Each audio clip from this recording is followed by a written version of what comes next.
So Sierra is translated into Spanish as cielo, or in English would be heaven, right? So at that point, Seri means that when somebody dies, can you explain?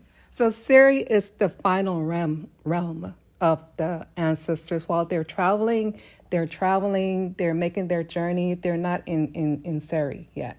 But once after a year, according to our oral history, according to our spiritual belief, after a year of travel, one calendar year, after they die, that's when their spirit reaches Seri. And then that's when they become Ahari. Can we get a little bit more about the Garifuna altar, Lataru, in Garifuna?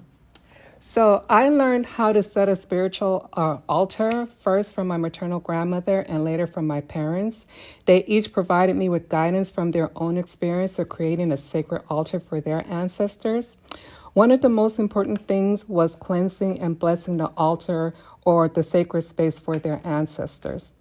Back home, we didn't technically have like altars, but there was a sacred space like set aside in the corner of the home where my grandmother, when we lived in her village, she would have like a little altar, set aside for the ancestors. But again, it wasn't on an altar. It was like in the corner of the house. One of the most important things, again, was cleansing and blessing the altar. The altar is supposed to be a representation of the Ahari.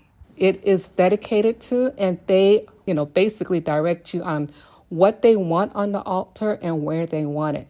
It's up to us to basically create, what it is that they want, because they will let you know what it is that they want on their altar and what they don't want. It's not about us, it's about what they want. And of course, they'll let us know.